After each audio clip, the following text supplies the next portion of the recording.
अस्सलाम वालेकुम बेटा। Once again second year chemistry वालों, क्या हाल चाल है आपके? तैयारी शरी चल रही है, समझ आना शुरू हुआ है कुछ चीज़ों को। बेटा आपको पता है कि आपका ये जो पहला चैप्टर होता है ये किसी भी जगह पे ऑब्वियसली बेसिक ही होता है। आपका ये चैप्टर सेकेंड ईयर का पहला चैप्टर जो है ये बेसिक इस हवाले से है कि अगली पूरी बुक आपकी इसकी बुनियाद पे खड़ी हुई है। स्पेशली इनऑर्गेनिक और ऑर्गेनिक में भी ऐसे ही होगा, तो इसलिए इसको अच्छे तरीके से पॉइंट्स को, कॉन्सेप्ट्स को अपने आप को क्लियर रखें। हम आहिस्ता आहिस्ता चल रहे हैं। लास्ट लेक्चर में भी मैंने आपको चीज़ें थोड़ी थोड़ी पढ़ाई हैं, कोई ज़्यादा नहीं पढ़ाई। अगर स्टिल उसमें कोई इश्यूज़ आता है तो आप you can call any time, आप कंफर्म कर सकते हैं चीज़ें, दैट विल बी क्लियर इंशाल्लाह। अच्छा, और लास्ट टाइम हमने पढ़ लिया था, आपका हो गया था मेल्टिंग एंड बॉइलिंग पॉइंट तक हो गया था। आज हम शुरू करेंगे इंशाल्लाह ऑक्सीडेशन स्टेट। ऑक्सीडेशन स्टेट के बारे में वैसे आपको पहले पता भी आया थोड़ा बहुत, तो हम देखते हैं कि इसमें फर्दर नई बातें क्या आती हैं।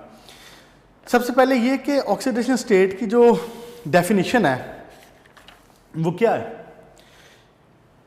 कि किसी एलिमेंट के ऊपर, किसी कंपाउंड में अपेरेंटली चार्ज क्या आ रहा है, अपेरेंट उसके ऊपर चार्ज क्या मौजूद है। आपको पता है कि वैलेंसी और ऑक्सीडेशन स्टेट में फ़र्क होता है। ये बातें वैसे आपने पहले पढ़ी हुई हैं, पहले फर्स्ट ईयर में भी बड़ी डिटेल से आपने पढ़ी हुई हैं। आपका फर्स्ट ईयर का चैप्टर 10 में बड़े डिटेल से चीज़ें डिस्कस हो चुकी हुई हैं। लेकिन खैर, वैलेंसी किसी भी एलिमेंट की कंबाइनिंग कैपेसिटी है और ऑक्सीडेशन स्टेट जो है वो उसका अपेरेंट चार्ज है जो वो कैरी कर रहा है इन एनी कंपाउंड। कोई भी एलिमेंट किसी कंपाउंड के अंदर उसके ऊपर अपेरेंटली चार्ज क्या आ रहा है, that is called oxidation state. बेटा ऑक्सीडेशन स्टेट में अब चीज़ें वही हैं जो पहले हम सारी डिस्कस कर चुके हैं कि हम देखेंगे इसके फैक्टर क्या हैं, फिर हम देखेंगे इसका ट्रेंड क्या है, पीरियड में कैसे चलता है, ग्रुप में कैसे चलता है, इन चीज़ों के ऊपर देखते हैं। सबसे पहली बात ये है कि कंपाउंड आपको पता है मेनली दो तरह के हो सकते हैं ना, या तो आयनिक हो सकते हैं या वो कोवलेंट होते हैं। आपने पढ़ा हुआ ही, मेनली दो कंपाउंड होते हैं, दो तरह के कंपाउंड होते हैं। अच्छा, अब जो आयनिक कंपाउंड हुआ करेंगे ना, उसमें ऑक्सीडेशन स्टेट उसकी वैलेंसी ही होगी। ऑक्सीडेशन स्टेट उसकी वैलेंसी ही हुआ करेगी, यानी जितना उसके ऊपर आयन के ऊपर चार्ज आया है वही उसकी ऑक्सीडेशन स्टेट होगी, जो उसकी वैलेंसी में चार्ज है। मिसाल के तौर पे जैसा कि सोडियम क्लोराइड डिसोसिएट होता है, क्या बनाता है? सोडियम पॉजिटिव नेगेटिव, ऐसी। अब सोडियम के ऊपर इसमें चार्ज क्या आ रहा है? पॉजिटिव, और इसी तरह पॉजिटिव 1, और क्लोराइड के ऊपर चार्ज क्या आ रहा है? Positive negative 1। तो यही इसकी ऑक्सीडेशन स्टेट भी, यही इसकी ऑक्सीडेशन स्टेट भी। आयनिक कंपाउंड्स के केस में ये वाला मामला हुआ करेगा। अब आ जाएं आप कोवलेंट कंपाउंड्स के ऊपर। कोवलेंट के ऊपर जितना जिसका ग्रुप नंबर होगा ना, ये डिपेंड कर रहा होगा उसकी ऑक्सीडेशन स्टेट के ऊपर। पीरियोडिक टेबल हमने लास्ट लेक्चर्स में किया हुआ है। बड़ा ज़रूरी है कि आप पीरियोडिक टेबल को अच्छे तरीके से समझ लें। और एक बात और, आपकी आसानी के लिए अगर आप पीरियोडिक टेबल को याद कर लेना, क्योंकि अभी हमारे पास टाइम है, कोई ऐसा तो नहीं है कि आपके बोर्ड में कोई एक आधा महीना रह गया बोर्ड के पेपर्स में, तो अभी चूंकि आपके पास टाइम है आप पीरियोडिक टेबल को याद कर सकते हैं। अगर आप पीरियोडिक टेबल को याद करते हैं तो आपके इसका बहुत फ़ायदा होने वाला है। ऐसा नहीं होता कि आपको वो शॉर्ट क्वेश्चन कोई 2 नंबर का दे देगा कि जी ग्रुप नंबर 2 लिखें या ग्रुप नंबर 3 लिखें, लेकिन अगर आपको पीरियोडिक टेबल याद है ना, तो आपको इनमें से कोई चीज़ को रट्टा लगाने की ज़रूरत नहीं पड़ेगी, आपको किसी चीज़ का रट्टा मारने की ज़रूरत नहीं पड़ेगी। आपके कॉन्सेप्ट खुद क्लियर हो जाएंगे, आपके कॉन्सेप्ट खुद बिल्डअप हो जाएंगे और आपको बहुत आसानी होगी। एक बात। दूसरी बात यह कि आपका जो है एंट्री टेस्ट, उसके अंदर periodic table will help you a lot. इसलिए अभी वक्त है, थोड़े से एलिमेंट्स हैं जिनको रट्टा मार, सारा पीरियोडिक टेबल ना याद करें आप, सिर्फ एस और पी ब्लॉक, एस और पी ब्लॉक याद है ना, जो सबसे पहले इधर लेफ्ट पे था और उसके बाद सबसे राइट पे जो था, जो एस और पी ब्लॉक। आप कम से कम अगर ये 8 ग्रुप बनते हैं, अगर आप ये 8 ग्रुप याद कर लें तो आपको बहुत आसानी होगी। इसमें आप देख सकते हैं कि जो पहला आपका ग्रुप है वो है hydrogen, lithium, sodium, potassium, rubidium, caesium और फांसियों। तो अच्छी बात होगी अगर आप इसको ज़रा रट्टा मार लें और इसको याद कर लें। 2-4 दिन, 8 दिन, महीना, 2 महीने भी लग जाएंगे, कोई इशू नहीं है, कोई जल्दी नहीं है। अगर आपके पहला ग्रुप आपको याद हो जाता है, उसके बाद दूसरा ग्रुप साथ शुरू करवा दूंगा, फिर तीसरा, चौथा, इस तरह कम से कम अगर एस और पी ब्लॉक कर लेंगे ना तो आपके लिए बड़ी आसानी हो जाएगी। अच्छा, बात मैं अब ये कर रहा था बेसिकली कि अगर मैं छोटा सा आपको पीरियोडिक टेबल दोबारा बनाऊं, ये मैंने बना दिया एस ब्लॉक, ये बना दिया पी ब्लॉक, ये बना दिया पी और ये है डी। ऐसे था, ये एस था, ये डी था, ये पी था और एफ नीचे बना दिया। ठीक हो गया? अच्छा जी बेटा, अब ज़रा समझने वाली बात इसमें क्या है कि ये ग्रुप नंबर है 1, ये ग्रुप नंबर है 2A, 1A 2A, इसी तरह यहाँ पे था 3A, फिर 4, फिर 5, फिर 6, फिर 7 और लास्ट में था आपके पास 8A। अच्छा जी, ग्रुप नंबर 1 के आउटर मोस्ट शेल में 1 इलेक्ट्रॉन हुआ करेगा। ये बात याद रखें, जितना जिसका ग्रुप नंबर होता है उतने उसके आउटर मोस्ट शेल में इलेक्ट्रॉन होते हैं। ग्रुप नंबर 1 के आउटर मोस्ट शेल में कितने इलेक्ट्रॉन? 1। ग्रुप नंबर 2 के आउटर मोस्ट शेल में कितने इलेक्ट्रॉन? 2। ग्रुप नंबर 3 के आउटर मोस्ट शेल में कितने इलेक्ट्रॉन? 3, 4, 5, 6, 7, 8। 8वां आपका नोबल गैस आ गया। ठीक हो गया? जितने जिसका ग्रुप नंबर उतना उसका आउटर मोस्ट शेल में इलेक्ट्रॉन। अब ऑक्सीडेशन स्टेट के हवाले से ये चीज़ हमें हेल्प कैसे करती है ये देखें। अब इसीलिए मैं कह रहा हूँ पीरियोडिक टेबल आपको याद होगा ना, तो आपको ऑक्सीडेशन स्टेट भी आप आइडेंटिफाई कर लिया करेंगे कि वो क्या हो सकती है। अब इसके पास ये तो वैसे आयनिक कंपाउंड बनाते हैं मोस्टली। ग्रुप 1 कौन से कंपाउंड बनाया करते हैं? Ionic compound. और वो मैंने आपको बता दिया कि ये जो जितना जिसका इसकी वैलेंसी हुआ करेगी आयनिक कंपाउंड की, उतना ही उसकी ऑक्सीडेशन स्टेट। ग्रुप 2 दोनों का तरह के कंपाउंड बना लेता है। ग्रुप 3, अब यहाँ पे देखें जरा, ग्रुप 2 के आउटर मोस्ट शेल में इलेक्ट्रॉन कितने हैं? 2, इसकी ऑक्सीडेशन स्टेट भी 2। ग्रुप 3 के आउटर मोस्ट शेल में इलेक्ट्रॉन कितने हैं? 3, इसकी ऑक्सीडेशन स्टेट भी 3, पॉजिटिव 3। देखें बात असल में क्या है किसी भी एलिमेंट ने अपना ऑक्टेट या अपना डुप्लेट, आपको ये बात पता है कि वो पूरा करना है। अब ऑक्टेट पूरा करने का 2 चीज़ें हो सकती हैं, या ऑक्टेट से ऊपर के जितने इलेक्ट्रॉन एक्स्ट्रा मौजूद हैं या तो वो उनको रिलीज़ कर दे, उनको लूज़ कर दे, तो अपने से पिछली वाली नोबल गैस जो है उसकी वो कन्फिग्रेशन अटेन कर लेगा। दूसरा तरीका क्या हो सकता है कि वो जितने इलेक्ट्रॉन रिमेनिंग हैं उनको गेन कर ले। अब इस बात से देखें ज़रा, इसके लिए 1 इलेक्ट्रॉन लूज़ करना आसान है, 7 इलेक्ट्रॉन गेन करना मुश्किल है, इसलिए इसकी ऑक्सीडेशन स्टेट हमेशा पॉजिटिव 1 हो जाती है। इसी तरह इसके लिए 2 इलेक्ट्रॉन लूज़ करना आसान है, पॉजिटिव 2। 3 इलेक्ट्रॉन लूज़ करना आसान है, पॉजिटिव 3। इसी तरह कार्बन के केस में भी ऑक्सीडेशन स्टेट 4 होगी। अब जब आता है मामला 5वें का, इसका नाइट्रोजन फास्फोरस का, अब इसमें एक इंटरेस्टिंग बात है। अब इसके पास 2 ऑप्शन है, या तो ये 5 इलेक्ट्रॉन लूज कर ले या ये 3 इलेक्ट्रॉन गेन कर ले। 8 करने हैं ना। अगर 5 इलेक्ट्रॉन लूज करता है तो भी स्टेबल होता है, अगर 3 इलेक्ट्रॉन गेन करता है तो भी स्टेबल होता है। इसलिए इसकी ऑक्सीडेशन स्टेट वेरी करती है। इसकी ऑक्सीडेशन स्टेट पॉजिटिव 5 भी हो सकती है, इसकी ऑक्सीडेशन स्टेट नेगेटिव 3 भी हो सकती है। अगर आपको पीरियोडिक टेबल की ये चीज़ कंसेप्ट होगा तो आपको बड़ी आसानी हो जाएगी। जैसे आपको पता चलेगा कि फ़लाँ एलिमेंट किस ग्रुप नंबर का है तो आपको अंदाज़ा हो जाएगा कि इसकी ऑक्सीडेशन स्टेट क्या हो सकती है, क्या मुमकिन है। अच्छा जी, यही हाल नाइट्रोजन, जब आप इसको अगले वाले चैप्टर में जाके करेंगे ना तो नाइट्रोजन के ऊपर पूरा चैप्टर है और उसमें आपको ये चीज़ें बड़ी आगे जाके मज़ीद क्लियर हो जाएंगी।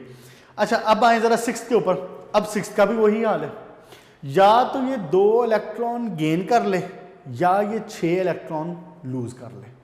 तो इसलिए अब जैसे 6 का सबसे पहला एलिमेंट है ऑक्सीजन है, सल्फर है। मैं अगर सल्फर की एग्जांपल देता हूं तो सल्फर में H2SO4 एक कंपाउंड है, H2SO4 में इसकी ऑक्सीजन स्टेट निकालें ज़रा, सल्फर की क्या निकलती है? ऑक्सीजन की क्या होती है? -8, -2 एक की, 4 है, कितनी होगी? -8। अच्छा जी, इधर हाइड्रोजन की क्या है? +2, आपने पढ़ा हुआ है इस फर्स्ट ईयर के चैप्टर नंबर 10 में। अच्छा, हाइड्रोजन की पॉजिटिव, एक हाइड्रोजन की +1, 2 हाइड्रोजन की कितनी होगी? +2। इनको बैलेंस करें तो इसका मतलब है सल्फर पे क्या होगी? +6। इसका मतलब कि H2SO4 में sulphur is having the oxidation state of +6। दूसरी तरफ आए ज़रा, एक एग्जांपल और देखें इसे। H2S एक ये कंपाउंड है, इसमें देखें सल्फर की ऑक्सीडेशन स्टेट क्या है? हाइड्रोजन की क्या होती है? +1, 2 की क्या हो जाएगी? +2, तो सल्फर की क्या होगी? -2।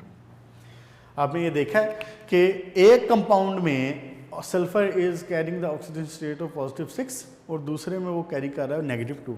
वही बात है, क्योंकि ये छठे ग्रुप का एलिमेंट है, छठे ग्रुप का एलिमेंट है तो इसको अपना ऑक्टेट पूरा करने के 2 ऑप्शन है कि या तो वो 6 इलेक्ट्रॉन लूज कर दे या वो 2 इलेक्ट्रॉन गेन कर ले। तो sulphur can have both options, दोनों कर सकता है कंपाउंड के लिहाज से।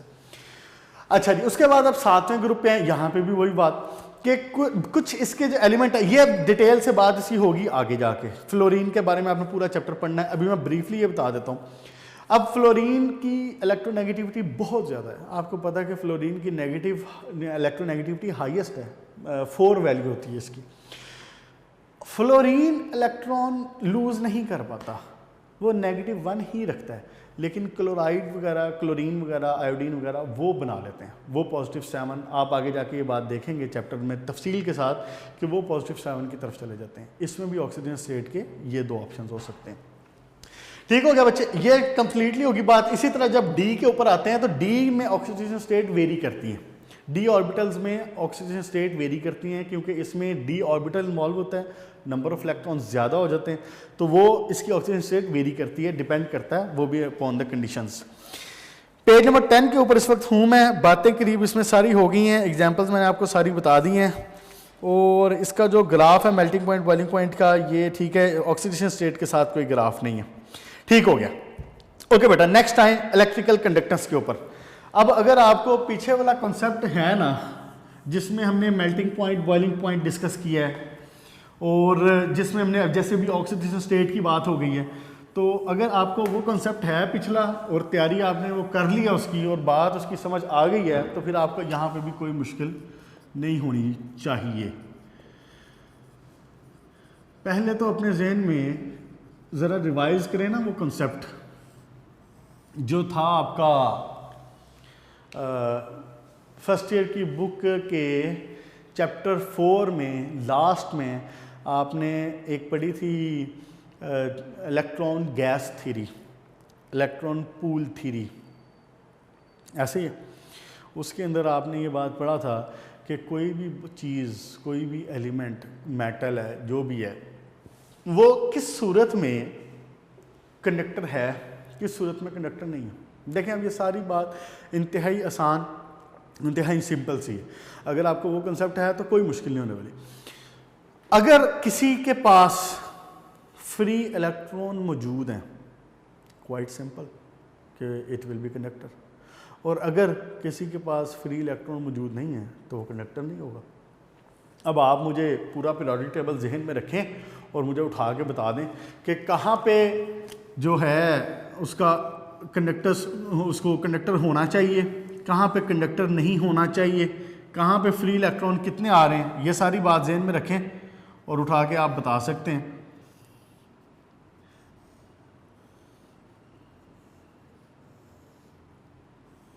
हाँ जी, क्या ट्रेंड है जनाब इलेक्ट्रॉन्स का पेयर अप होने का या फ्री होने का पीरियोडिक टेबल में? एस पी डी और यहाँ नीचे ले लेते हैं हम एफ को। यहाँ से जब आप चलना शुरू होते हैं from the left of the periodic table, आपका ग्रुप नंबर 1, ग्रुप नंबर 2, मैंने भी आपको बताया जितना किसी का ग्रुप नंबर है उतने उसके फ्री इलेक्ट्रॉन है। ग्रुप नंबर 1 का फ्री इलेक्ट्रॉन 1 है, ग्रुप नंबर 2 का फ्री इलेक्ट्रॉन 2 हैं, इसी तरह इधर आ जाएं 3, 4, 5। जब आप 4 से आगे जाना शुरू होते हैं, 5 की तरफ जा रहे हैं, तो फिर इलेक्ट्रॉन वहाँ पे जाके पेयर अप हो रहे हैं। जैसे कि वो जो आपका जो है क्या नाम है उसका, नाइट्रोजन का, उसमें S में आगे 2 इलेक्ट्रॉन और P में आगे 3 इलेक्ट्रॉन। उसके बाद जब आप फर्दर आगे जाते हैं तो वो इलेक्ट्रॉन P वाले भी पेयर अप होना शुरू हो जाते हैं। ऐसे ही ऑक्सीजन में उसके आ जाएंगे 8 इलेक्ट्रॉन ऑक्सीजन के होते हैं, तो 2 इलेक्ट्रॉन उसमें P में पेयर अप हो जाएंगे, PX में, और PY और PZ में सिंगल सिंगल रहेंगे। फिर उसके बाद जब आप 7वें ग्रुप के ऊपर आते हैं, फ्लोरीन के ऊपर, फ्लोरीन फैमिली के ऊपर जो हैलोजन है उसके ऊपर आते हैं, तो वहाँ पे आपको पता है कि 5 इलेक्ट्रॉन P में मौजूद होते हैं, जिसमें से 2 पेयर अप हैं और 2 पेयर अप हो गए, 4 पेयर मुकम्मल हो गया उसका, और 1 इलेक्ट्रॉन अकेला मौजूद होता है। जैसे जैसे इलेक्ट्रिकल इसकी जो फ्री इलेक्ट्रॉन मौजूद हैं, इसकी इलेक्ट्रिकल कंडक्टेंस ज़्यादा होगी। जैसे जैसे इसके इलेक्ट्रॉन्स पेयर अप होना शुरू हो जाएंगे, इसकी इलेक्ट्रिकल कंडक्टेंस कम होती जाएगी। इसको देखें ज़रा कि ये देखें, सारी बात उसने वही लिखी हुई है और इसने हेडिंग के साथ ये बात नहीं बनाई हुई। इसको आपने देख लेना, या तो इसको नोट से करें या फिर इसमें हेडिंग साथ में बना लें। मेनली जो इसमें बेटा हेडिंग बना करनी है ना आपकी, एक जो भी चीज़ आप कर रहे हैं उसकी डेफिनेशन, उसके फैक्टर, उसका ट्रेंड इन पीरियड और इनका ट्रेंड इन ग्रुप, और इनकी जो रीजंस होगी वो बताया करेंगे आप। अच्छा जी, अब देख लें कि जो सबसे पहले है अल्कली मेटल। तो अल्कली मेटल को मेटल क्यों कहा जा रहा है, ये बातें हमारी मेटालिक में जब पढ़ा था, मेटल और मेटलाइड वाला, उस वक्त भी ये बात क्लियर होगी कि मेटल को उसको क्यों कहा जा रहा है, क्योंकि उसने इलेक्ट्रॉन लूज कर लेना है ईजीली। आपको पता है कि metals are electropositive, highly electropositive. अगर वो freely electron easily electron remove कर लेता है, लूज कर देता है, अपना इलेक्ट्रॉन लूज कर देता है, तो इट मीन्स कि वो मेटल है। तो जो सबसे पहला जो ग्रुप है आपका, sodium, potassium, rubidium, caesium, francium वाला, दीज आर अल्कली मेटल्स, और वो इसीलिए मेटल्स हैं कि वो इलेक्ट्रॉन लूज कर लेती हैं। तो ऑब्वियसली जब वो इलेक्ट्रॉन लूज कर लेती हैं, it means we can get free electron. तो जैसे हमें फ्री इलेक्ट्रॉन मिला तो हमारी इलेक्ट्रिकल कंडक्टेंस भी होगी। आप आगे चलें इसकी तरफ, बी की तरफ, अल्काइन अर्थ मेटल, उसमें भी यही हाल है। लेकिन जैसे जैसे आप लेफ्ट टू राइट मूव करते चले जाते हैं, इलेक्ट्रॉन्स स्टार्ट अप पेयरिंग, उनकी पेयरिंग अप स्टार्ट हो जाती है। जैसे जैसे उनकी पेयरिंग अप स्टार्ट होती जाएगी, उनकी इलेक्ट्रिकल कंडक्टेंस भी कम होती चली जाएगी। इसीलिए हम ये कहते हैं कि जो लेफ्ट साइड है that is metal, middle one दरमियान वाली दैट इज मेटल। लेकिन जैसे जैसे आप इस तरफ जा रहे हैं, things are becoming non metal. अब देखें कार्बन के केस में, कार्बन चौथे ग्रुप में आ रहा है। तो चौथे ग्रुप में कार्बन को आपको पता है कि 2 कार्बन के एलोट्रॉप्स होते हैं। कौन कौन से? एक है आपका डायमंड,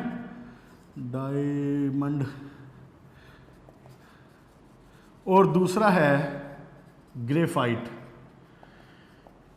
कल भी बात हुई थी कि डायमंड का जो आपका sp3 हाइब्रिडाइजेशन होती है डायमंड में, और sp3 हाइब्रिडाइजेशन जब कार्बन में हो, इट मीन्स कि all the 4 electrons are fixed, satisfied, filled up, मुकम्मल तौर पे मौजूद है। अब डायमंड के अंदर जब sp3 हाइब्रिडाइजेशन हो तो इसमें 109 एंगल बना करता है। और आपको मैंने कल बताया था मेल्टिंग पॉइंट के केस में कि इसका मेल्टिंग पॉइंट यूनिवर्स में जो हमारे पास मौजूद यहाँ पे एलिमेंट्स मौजूद हैं अर्थ के ऊपर, सॉरी, इसमें हाईएस्ट है। Around 4000 degree centigrade melting point होता है इसका, 4000 डिग्री सेंटीग्रेड डायमंड का। और ऐसा क्यों है?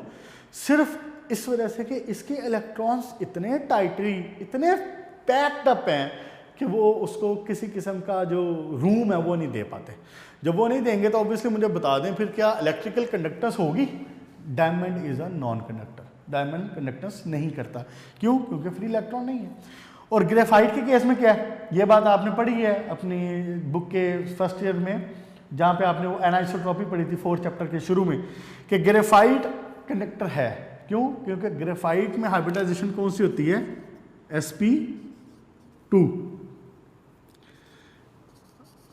और sp2 हाइब्रिडाइजेशन जब हो तो उसमें 1 इलेक्ट्रॉन हमें एक्स्ट्रा मिल जाता है जो बच जाता है, तो वो इलेक्ट्रिकल कंडक्टेंस कर लेता है। ठीक हो गया बेटा। इसके बाद कार्बन के बाद तो ऑब्वियसली फिर आप जैसे जैसे आगे जाते जाए नाइट्रोजन की तरफ, ऑक्सीजन की तरफ, उनकी तरफ जाते जाए, उनका तो ऑब्वियसली उनकी इलेक्ट्रिकल कंडक्टेंस बिल्कुल खत्म होती जाती है। इसीलिए हम कहते हैं कि दीज आर नॉन मेटल। सारी बातें आपस में रिलेटेड हैं। इसीलिए मैंने गुजारिश की है कि पीरियोडिक टेबल को जहन में रखें, उसको याद करें, कंसेप्चुअली चीज़ों को लो, बहुत आसान हो जाएगा। सारी बातें आपस में रिलेटेड हैं। तो अब देखें ना, यहाँ पे अगर मैं एक पुरानी वाली बात बीच में थोड़ी सी इंट्रोड्यूस करवाऊँ आपका, मेल्टिंग पॉइंट वाली, बॉइलिंग पॉइंट वाली। अब यहाँ पे जैसे जैसे आप यहाँ पे इस तरफ जा रहे हैं तो आपका मेल्टिंग पॉइंट, बॉइलिंग पॉइंट भी कम होता जा रहा है। जैसे जैसे आप इस तरफ जा रहे हैं, इसकी तरफ पीरियोडिक टेबल में लेफ्ट टू राइट, आपकी जो स्टेट है वो भी चेंज होती जा रही है। यहाँ पे सॉलिड था, सॉलिड सॉलिड सॉलिड, आखिरकार गैस शुरू होगी। नाइट्रोजन गैस है, उसके आगे ऑक्सीजन गैस है, फ्लोरीन गैस है। चलें ठीक हो गया बच्चे, ये वाली बात होगी। उसके बाद आपको, अच्छा इसमें इलेक्ट्रिकल कंडक्टर्स का ना जो बहुत ख़ास जो ट्रेंड है ना, वो तब्दील भी होता रहता है, वो तब्दील भी होता रहता है। आप जब 6 चैप्टर पढ़ेंगे तो आप देखेंगे उसमें ट्रांजिशन एलिमेंट्स में इलेक्ट्रिकल कंडक्टेंस काफ़ी तेज़ी से तब्दील होती है। ख़ास तौर पे जो ट्रांजिशन एलिमेंट्स में जो ग्रुप है ना आपका 1B, जो सेकंड लास्ट ग्रुप है डी में, यहाँ करके जो आया था 1B, क्वाइनेज मेटल जिसको बोलते हैं, इनकी कंडक्टेंस बहुत ज़्यादा होती है। तो बहरहाल there are variations, there are exceptions in the case of electrical conductance. अच्छा जी, उसके बाद ये बात हो गई, और ठीक हो गया। उसके बाद बेटा लास्ट में आए, अब इसमें है हाइड्रेशन एनर्जी। ये टॉपिक भी आपने पढ़ा हुआ फर्स्ट ईयर में पहले, हाइड्रेशन एनर्जी। ये टॉपिक आपने पढ़ा हुआ है फर्स्ट ईयर के सॉल्यूशंस वाले चैप्टर में, 9th चैप्टर के लास्ट में, हाइड्रेशन एनर्जी। और मैंने आपको उस वक्त बताया भी था कि ये छोटा सा टॉपिक आगे इंट्रोड्यूस होना है, हाइड्रेशन एनर्जी। हाँ जी, क्या होती है जी हाइड्रेशन एनर्जी? कहता है कि जब आप 1 मोल ऑफ गैशियस आयंस को 1 मोल गैशियस आयंस, गैस के आयंस को पानी में डिसॉल्व करें तो there will be some change. या तो हीट इवॉल्व हो रही होगी या तो हीट एब्जॉर्ब हो रही होगी, कुछ ना कुछ हो रहा होगा। जब आप गैशियस आयंस को 1 मोल गैशियस आयंस को वाटर में डिसॉल्व करें तो हीट इवॉल्व या एब्जॉर्ब होगी। दैट हीट इवॉल्व्ड और absorbed is called hydration energy.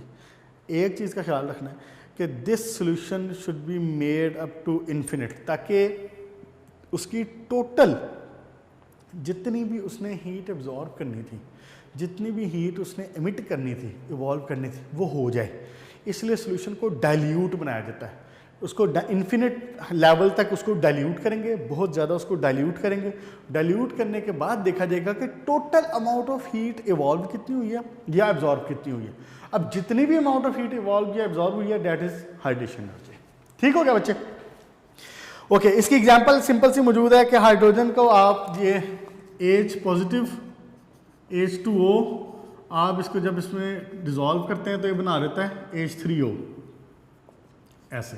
ठीक हो गया, ये इसकी एग्जांपल होगी।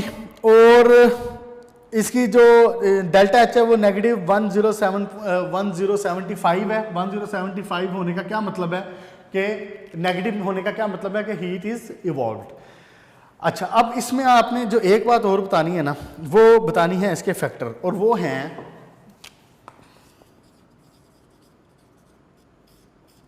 एक साइज ऑफ आयन, दूसरा चार्ज, तीसरा नेचर।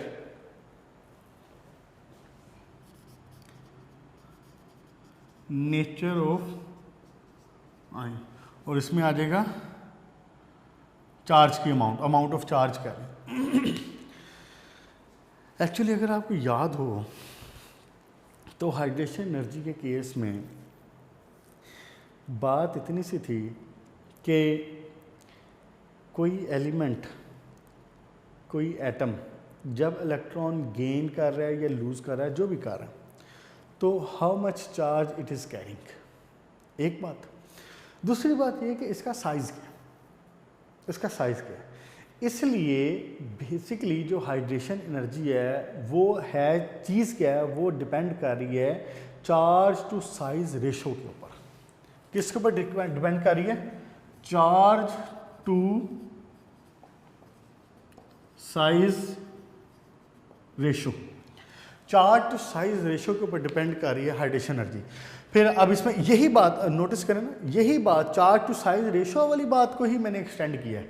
ये जो मैंने फैक्टर लिखे हैं, देखो साइज ऑफ आइन, चार्ज कितना आया, amount of charge, nature of आइन, कैटाइन है, एनाइन है, क्या बनता है, वही बात है। इसी बात को सिर्फ एक्सप्लेन किया है बात एक ही लाइन की, लेकिन जब आपने उसको पेपर में लिखना है फैक्टर बना के, तो ऑब्वियसली अगर 2 नंबर का शॉर्ट क्वेश्चन ही आता है तो उसको थोड़ा सा एक्सटेंड करके, थोड़ा सा एक्सप्लेन करके लिखें, इसमें ये चीज़ें इन्वॉल्व होती है क्या। इसका मतलब क्या, चार्ज टू साइज का, चार्ज टू साइज रेशो का मतलब इसका ये है कि एक ग्रुप के अंदर, पीरियोडिक टेबल के ग्रुप नंबर 1 की बात करूं, टॉप टू बॉटम, एक ग्रुप के अंदर, अभी मैंने आपको बताया है कि जितना जिसका ग्रुप नंबर उतना उसका उतनी उसकी वैलेंसी, उतनी उसकी ऑक्सीडेशन स्टेट, उतने उसके आउटर मोस्ट सेल में इलेक्ट्रॉन, उतने उसके आउटर मोस्ट सेल में इलेक्ट्रॉन। जब मैं ग्रुप नंबर 1 की बात करूंगा तो चाहे वो सोडियम है, चाहे वो लिथियम है, चाहे वो पोटाशियम है, वो जो मर्जी हो, उसने चार्ज क्या लेना, इसके आउटर मोस्ट सेल में इलेक्ट्रॉन कितने मौजूद हैं, 1, तो इसका मतलब it will make +1, +1, lithium +1, sodium +1, potassium +1, rubidium, caesium जो भी है +1 ही रहेगा। लेकिन जब आप टॉप टू बॉटम नीचे आ रहे हैं तो आपको पता है कि साइज इज इंक्रीजिंग। साइज क्या हो रहा है, इंक्रीज हो रहा है, चार्ज वही रह रहा है, साइज क्या हो रहा है, इंक्रीज हो रहा है।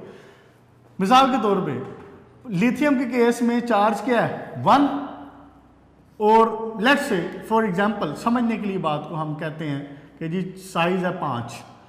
जैसे ही हम आते हैं सोडियम के ऊपर तो चार्ज क्या रहना है, चार्ज तो अभी भी 1 ही रहना है, लेकिन साइज क्या होना है, टॉप टू बॉटम क्या होता है साइज, एटॉमिक साइज पढ़ा है आपने, बढ़ता है, तो अप्रॉक्सीमेटली मैं कहता हूँ चलें जी 10 हो गया, तो इसकी जो रेशियो है कम होती चली जाएगी, ये कोई 0.2 के करीब आएगी, ये कोई 0.1 के करीब आएगी, रेशियो कम हो रही।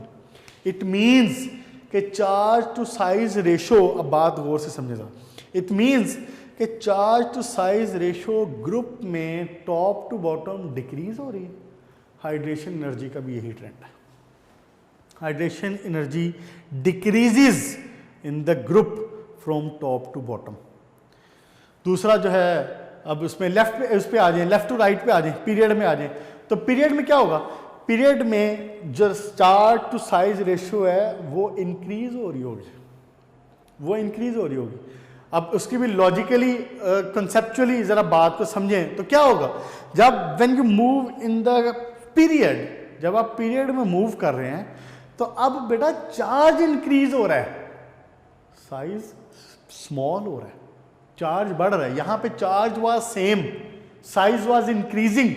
अब दूसरे जब आप पीरियड में लेफ्ट टू राइट मूव कर रहे हैं तो आपको पता है कि साइज क्या होता है, यहाँ पे साइज ज़्यादा है, इधर कम है, इधर कम है, इधर और कम है, इधर और कम है, फ्लोरीन का आखिरकार काफ़ी सारा कम हो जाता है। लेफ्ट टू राइट जब मूव करते हैं तो साइज कम हो रहा है, लेकिन चार्ज क्या हो रहा है, बढ़ रहा है। इट मीन्स कि जब आप इसकी रेशियो निकालेंगे लेफ्ट टू राइट, इसी तरीके से एग्जाम्पल के तौर पर निकाल लेना, इसी तरीके से जब आप लेफ्ट टू राइट मूव करेंगे तो उसका जो चार्ज टू साइज रेशियो है that will be decreasing, that will be increasing. जब वो इंक्रीज हो रही होगी तो उसकी जो हाइड्रेशन एनर्जी है वो भी इंक्रीज होगी। इट मीन्स कि ग्रुप के अंदर जो चार्ज टू मैस रेशियो है, चार्ज टू साइज रेशियो है, वो डिक्रीज होती है, वो डिक्रीज होने के साथ हाइड्रेशन एनर्जी डिक्रीज। पीरियड के अंदर left to right charge to size ratio increase होती है, वो इंक्रीज होने के साथ हाइड्रेशन एनर्जी इंक्रीजेस। ठीक हो गया, ओके बेटा, यहां तक इसको रखते हैं। हाइड्रेशन एनर्जी को आज पेज नंबर 11 के ऊपर मैंने ये सारी आपको बातें बता दी हैं। साइड पे इसके पैराग्राफ के साइड पे ही छोटा सा करके यहाँ पे फैक्टर्स लिख लें, इसके साइज ऑफ आइन, amount of charge, nature of आइन, ये लिख लें। ये अगर हिंट के लिए अगर याद रखना है तो रख लें, वरना वैसे इसको कंसेप्चुअली ले लें ताकि आपको आसानी हो जाए। बेटा यहाँ तक आपका इसके जो ये हैं जो हम पढ़ रहे थे, इसकी प्रॉपर्टीज़ जो हमने डिस्कस करनी थी, ये हुई कंप्लीट। मैं आपको दोबारा बात कह रहा हूँ कि दीज आर द बेसिक्स, इनको अच्छे तरीके से याद करें। और अगर इसमें किसी किस्म का कोई मसला है, कोई शक वाली बात है, कोई चीज़ कंफ्यूजिंग है, तो we are just a call away. आप अपने इंचार्ज को बता दें, ही विल कॉल, चीज़ें थिंग्स विल बी क्लियर इंशाल्लाह ताला। ओके बेटा, गुड लक। नेक्स्ट टाइम इंशाल्लाह ताला हम नेक्स्ट जो आप कंपाउंड्स की तरफ आएंगे वो शुरू करेंगे। अपना ख्याल रखिएगा और अच्छे तरीके से पढ़ें। ओके, अल्लाह हाफ़िज़।